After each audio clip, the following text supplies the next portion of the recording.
And I can tell you with no uncertainty that miracle cures are no laughing matter. I bid you good day, sir. Oh, Mr. Marston, good to see you. How have you been keeping? I'm well, Mr. Mr. West Dickens. Nigel West Dickens of Eastcheap, London, New Waverly, New York, and Armadillo, New Austin. At your service. At my service. At everyone's service. At the service of science, of knowledge, of life. How your wounds? Much, much better. But then they would be. Would be... I know a cure for all ailments, Mr. Marston. Ah, I'm sure you do. And I'm sure for just $2 an ounce, I could live forever. Oh, but for you, sir, I do a bulk discount rate of $1.95 an ounce. As long as you buy 100 ounces or more. That's a lot of immortality. Give it up, old man. That's Mr. West Dickens to you, boy. Give it up, old man. Listen, Marston, I'm broke, but this stuff is good. It works. I need a healthy young man like you. Come along, and let's ride over to my newest customer at Ridgewood, and I'll explain while we go. Okay. To Ridgewood Farm, the sick and needy await us. Oh, the life of a wandering saver of souls. Come on.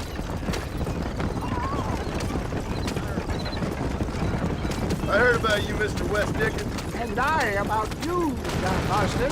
Hoodwinking the weak, gullible out of their hard-earned money. My dear boy, it is you who is gullible, if I may be so bold, for heeding such ill-informed scuttlebutt. You're as full of wind as a horse with a collar. I have been blessed with the gift of language, and for that I will not apologize. But the West Dickens elixirs speak for themselves. For the love of God, try to stay on the road.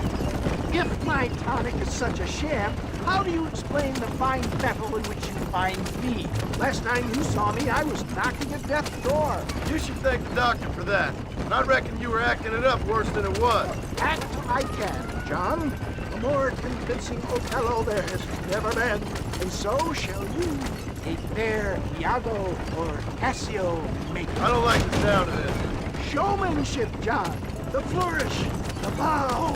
We are operating in a competitive marketplace. Our product must stand out. And how does this involve me? We're going to use your God-given talents to our advantage. I'm really starting to regret I'll drop this. you off at the outskirts of Ridgewood. That way it won't look like we came together. Once I'm set up, saunter nonchalantly into the crowd that is sure to be forming. Eventually, I will call you up to try my tonic. After extolling the virtues, I will have you perform a few feats of wonder to amaze and impress the paying public. Such as? Oh, nothing out of the ordinary for a man in your line of work, I assure you. You hop out here, John. Follow me in on foot.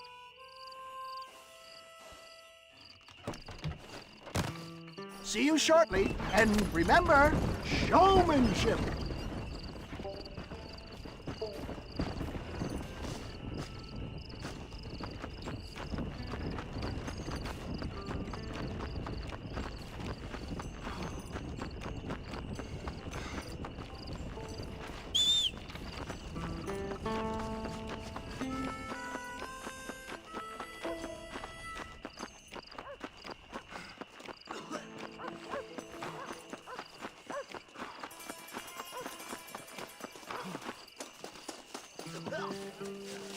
What do you want to... Friends, hard-working souls of Cholla Springs, gather round, gather round. Do you suffer from rheumatism, lumbago, acute chronic sciatic, neurologic or inflammatory pain? Well, I represent the only company that makes the genuine article that cures headaches, neuralgia, earache, toothaches, backache, swelling, sprains, sore chests, swelling of the throats, contracted cords and muscles, anxieties and ravaged nerves, stiff joints, wrenches, dislocations, cuts and bruises, and it adds vitality and vigor to the healthy man. But can you prove it, old man? Oh, I'm sure there's some customer here who could prove the qualities of it by taking a drink right now. You, sir, come up here. Step right up.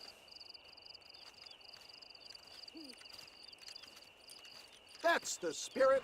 Ladies and gentlemen, pay close attention.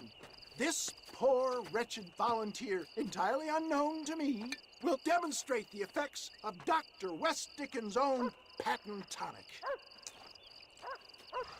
Be you a cowpoke or athlete, this miraculous elixir developed with the wisdom of the East keeps the muscles supple and relaxes the cords. It loosens the joints and gives a feeling of youth and vigor to the whole system. Not possible, I hear you say. Well, doubt no longer.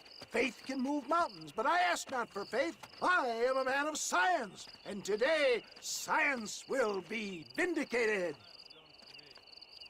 Your eyesight has greatly improved. Is that not so, friend? If you say so.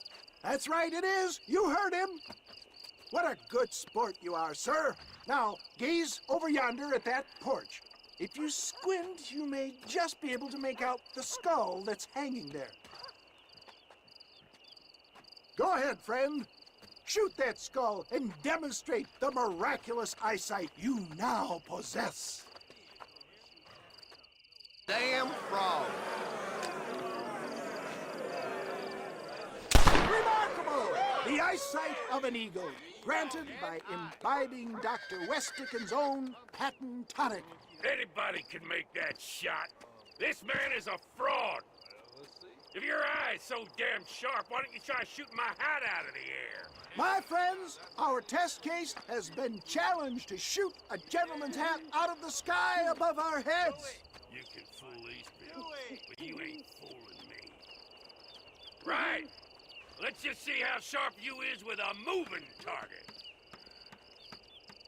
Right, friend. Here, steady yourself, stranger.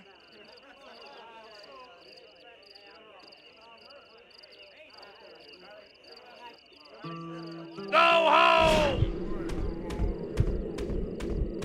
Have you ever seen such an eye? Behold the power of the elixir, plucked out of the sky. Hey! Hey! What? You think you can put a hole in a man's hat and just walk away, do you? Hey, it don't work like that around here, mister. Come on! Are you a man or not? A challenge of battle has been offered to our volunteer. Let the battle commence! I'm putting you down hard. I'm taking this knife. You're making a big mistake. The power of an axe! There it is, skeptics and dissenters, irrefutable proof. Do not let this opportunity pass you by. Look, he's over there. Go get him. This ends now. Watch out! He's got a gun! Who the hell do you think you are? You ain't leaving here alive.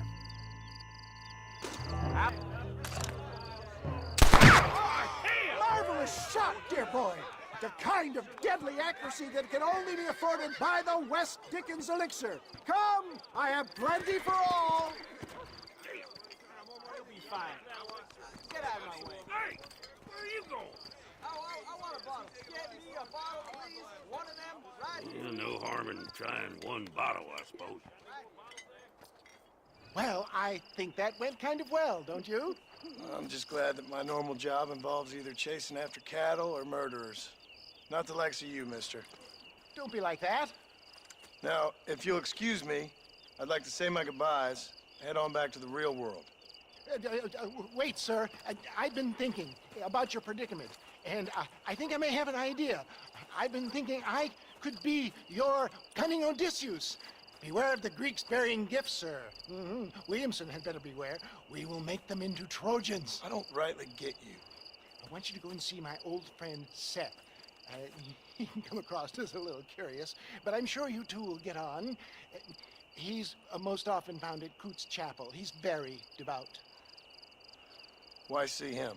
Because between him and me, we can get those gates to open for you, and you can walk right in, just like in Homer's great Trojan yarn!